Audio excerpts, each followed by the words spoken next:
isang caretaker lang. No, cellphone. Anytime pwedeng palitan at expected ko na may papalit sa akin as staff director. And how do you feel about this? Okay lang sa akin kasi sabi ko yung classmate ko yung papalit. At dati rin sa trooper, naging chief of staff siya dito. Na welcome siya dito sa staff. Pero sir, medyo espesyal po itong nangyaring ito kasi hindi naman po talaga nag-a-attend ang Pangulo sa mga ganito pong klaseng events.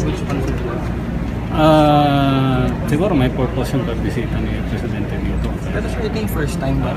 Nandito. First time ito sir, no? Pagkakaalam niyo As po. far as I am concerned, first time. Kamusta naman po ngayon sir yung staff? Kasi after po nung nangyari po sa Mama Sapano, meron pong ilang pong mga survivors na medyo masama po yung loob dun po sa 300 na naiwan po sa labas ng teritoryo. Wala naman kaming natatanggap na ganong reklamo sa mga survivors. In fact, yung staff na yun ay okay na, no? High spirit na, high moral na yung natin. Wala naman kayong problema na nare-receive.